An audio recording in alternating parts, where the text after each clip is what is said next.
नमो नमः। नमो नमः। आज हम लोग संस्कृत के उन धातुओं के विषय में जानेंगे जिनके माध्यम से संस्कृत संभाषण करना अतीव सरल बन जाता है, जिनके माध्यम से हम संस्कृत संभाषण बहुत ही सरलता और सहजता पूर्वक कर सकते हैं। आज उन धातुओं के विषय में जानेंगे।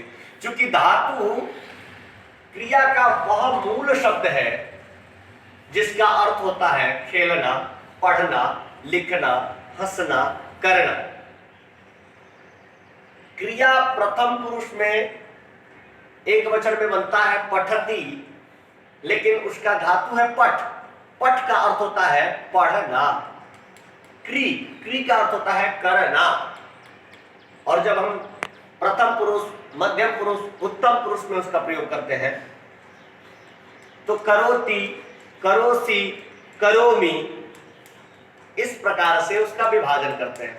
अर्थात तीन प्रकार के पुरुष होते हैं। तीन प्रकार के संस्कृत में पुरुष होते हैं: प्रथम पुरुष, मध्यम पुरुष और उत्तम पुरुष।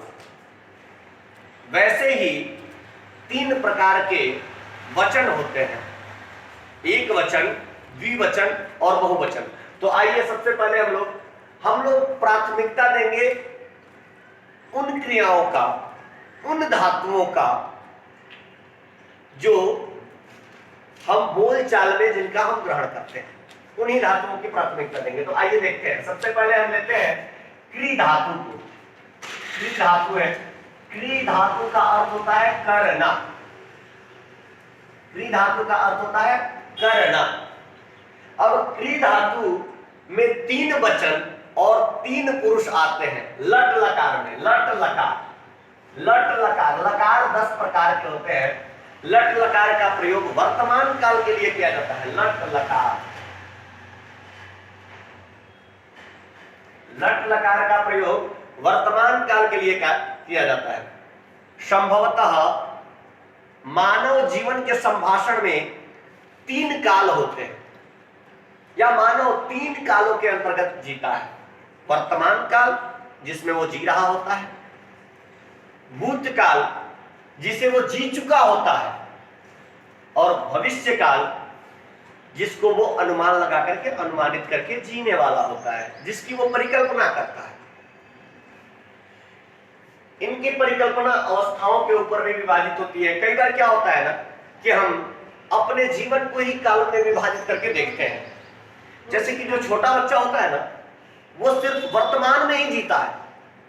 उसे कल का नहीं पता कि कल क्या होने वाला है। उसे ये भी नहीं पता कि कल मैंने क्या किया था। वो वर्तमान में जीता है। जब हम युवा अवस्था में आते हैं ना, तो फिर हम क्या करते हैं?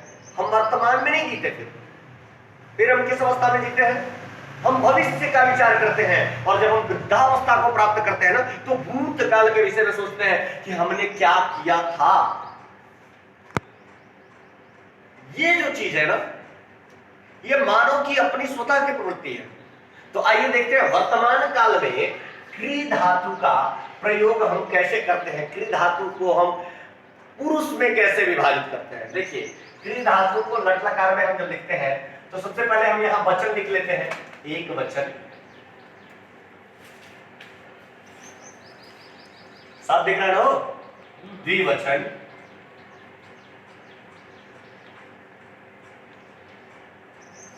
बहुवचन।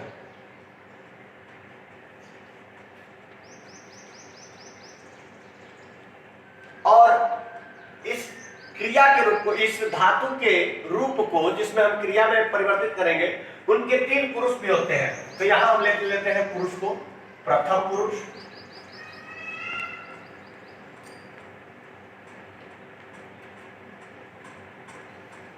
मध्यम पुरुष,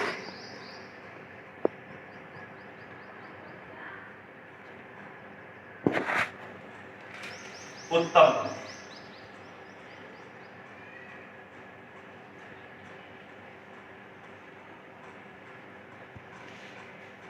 प्रथम पुरुष, मध्यम पुरुष, उत्तम पुरुष। अब एक वचन क्री धातु का लट लकार में प्रथम पुरुष एक वचन में क्या होगा? करोति।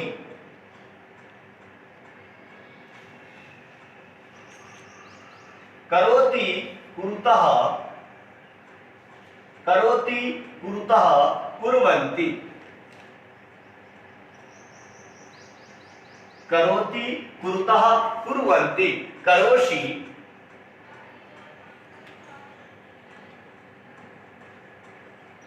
कुरुतः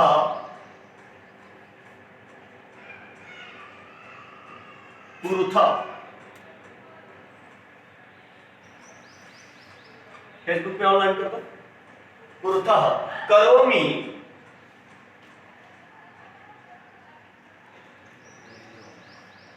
कुर्वः कुर्मः।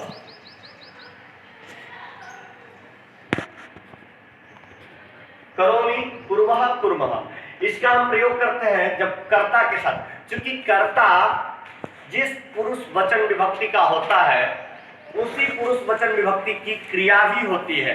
मान लीजिए कि प्रथम पुरुष का कर्ता क्या है, तो प्रथम पुरुष का कर्ता वह है जिनके विषय में हम बात कर रहे होते हैं। जैसे मैं यदि आपसे बात करता हूं, मैं यदि तुमसे बात करता हूं, तो मैं उत्तम और तुम मध्यम, और जिसके विषय में हम बातें कर रहे हैं ना वही है प्रथम पुरुष। जैसे वह, उसे, राम को। जैसे मैं तुमसे बातें कर रहा हूं कि राम को अच्छा भोजन पसंद नहीं, तो अब राम को पसंद नहीं है तो हम तुमसे बोल रहे हैं, तो मैं उसमें उत्तम हुआ, तुम उसमें मध्यम हुए, और जिनके विषय में हम बातें करते हैं ना वो क्या है, प्रथम है। तो प्रथम पुरुष में क्या आएगा, लगभग शह। पुल्लिंग में, चूंकि लिंग 3 प्रकार के होते हैं, पुल्लिंग में शह का प्रयोग होता है वह शब्द के लिए, वह शब्द के लिए। वह कार्य करता है, वह कार्य करता है। शह कार्यम करोति, कार्य को हम संस्कृत में क्या कहते हैं, कार्यम कहते हैं। कार्य को संस्कृत में क्या कहते हैं, कार्यम। बोलिए आप लोग क्या कहते हैं बेटा, कार्य को संस्कृत में कार्यम बोलते हैं ना। तो सह कार्यम करोति, वह कार्य करता है। इस प्रकार से जो कार्यम है वह क्या है, कर्म है। कार्यम क्या है, कर्म है। चूंकि कर्तृवाच्य, वाच्य 3 प्रकार के होते हैं, कर्तृवाच्य, कर्मवाच्य और भाववाच्य। कर्तृवाच्य, कर्मवाच्य और भाववाच्य। तो चूंकि कर्तृवाच्य में कर्म परिवर्तित नहीं होता, कर्तृवाच्य में क्या परिवर्तित नहीं होता, कर्म परिवर्तित नहीं होता, ये समझने की बात है। चलिए आइए, उसी प्रकार से सह कार्यम करोति, वह कार्य करता है। अब चूंकि द्विवचन का प्रयोग करना है तो द्विवचन में सह का क्या होगा, वे दोनों कार्य करते हैं तो तौ होता है। पुल्लिंग में क्या होता है, तौ होता है। तौ कार्यम करोति, तौ कार्यम, सॉरी, तौ कार्यम कुरुतः। तो देखिए यहां पे कार्य में कोई परिवर्तन नहीं हुआ, सिर्फ परिवर्तन कहां होता है, कर्ता में, और कर्ता के माध्यम से क्रिया में परिवर्तन होता है। चलिए आगे हम पढ़ते हैं, इसे मिटा देना बेटा।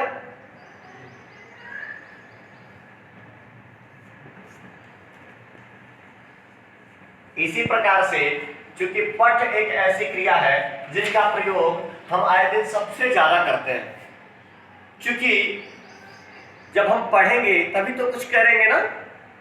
तो पठ, पठ क्रिया होता है, पठ धातु होती है जिनमें हम पठती पठता पठन के कई रूप बनाते हैं। तो पठ का मतलब होता है पढ़ना, पठ का मतलब पढ़ना।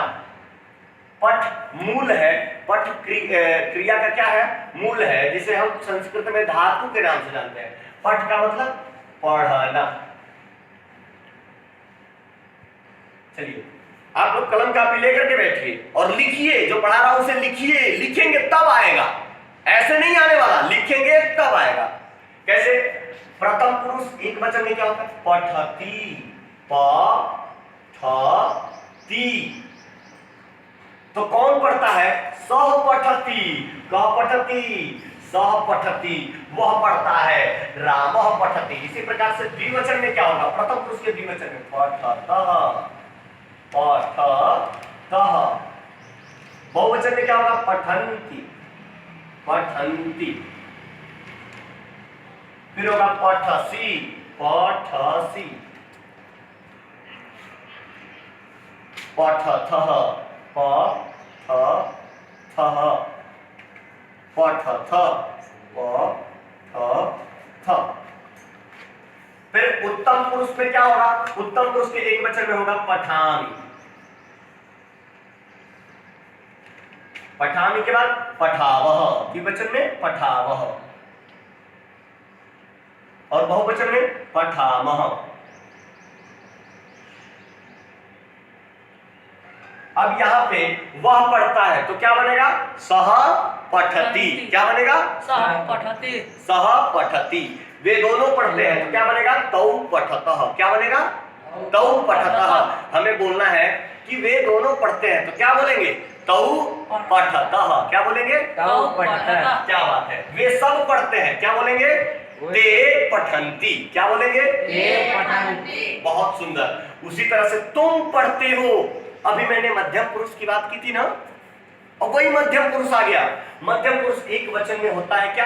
तुम शब्द होता है ना। तुम का संस्कृत होता है त्वम। तुम का संस्कृत क्या होता है बेटा? त्वम। अब तुम पढ़ते हो, कौन पढ़ता है? तुम पढ़ते हो तो क्या होगा? त्वम पठसि, त्वम पठसि। तुम दोनों पढ़ते हो, तुम दोनों का क्या होता है?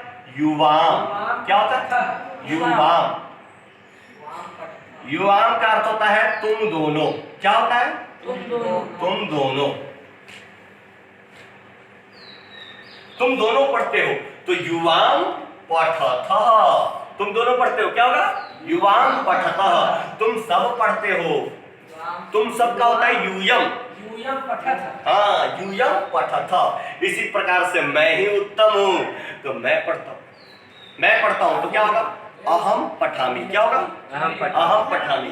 हम दोनों पढ़ते हैं तो क्या होगा? आवाम पठामः। और हम सब पढ़ते हैं तो क्या होगा? वयम पठामः। बात समझ में आ गई? मैं पढ़ता हूं, अहम पठामि। हम दोनों पढ़ते हैं, आवाम पठामः। हम सब पढ़ते हैं, वयम पठामः। हम सब पुस्तक पढ़ते हैं। अब कर्म की बात आ गई यहाँ पे। पुस्तक का संस्कृत होता है पुस्तकम। पुस्तक का संस्कृत क्या होता है? पुस्तकम। अब यहाँ पे एक कर्म को ले लीजिए, किसी भी कर्म पे, और बोलने के अभ्यास में जुट जाइए। क्यों नहीं बोलना आएगा? परफेक्ट आएगा। क्यों नहीं आएगा? प्रयास तो करिए, आना ही है, फिक्स आएगा। तो क्या करेंगे? पुस्तक में कोई परिवर्तन नहीं है। आप एक वचन से लेकर के बहुवचन तक प्रयोग करिए, प्रथम पुरुष से लेकर के उत्तम पुरुष तक प्रयोग करिए, वर्तमान काल में करिए, भूतकाल में करिए, भविष्य काल में करिए, कोई परिवर्तन नहीं आने वाला पुस्तक में। क्योंकि कर्ता के अनुसार क्रिया परिवर्तित होती है, कर्तृवाच्य में कर्म परिवर्तित नहीं होता। मैं जो कह रहा हूं वही सही है। समझ में आ गई बात? तो क्या होगा? सह पुस्तकम पठति। क्या होगा? सह पुस्तकम पठति। तौ पुस्तकम पठतः। तुम तौ पुस्तकम पठतः। वे दोनों पुस्तक पढ़ते हैं। ते पुस्तकम पठन्ति। वे सब पुस्तक पढ़ते हैं। त्वम पुस्तकम पठसि। तुम पुस्तक पढ़ते हो। युवाम पुस्तकम पठतः। तुम दोनों पुस्तक पढ़ते हो। यूयम पुस्तकम पठतः। तुम सब पुस्तक पढ़ते हो। अहम पुस्तकम पठामि। अहम पुस्तकम पठामि। मैं पुस्तक पढ़ता हूँ।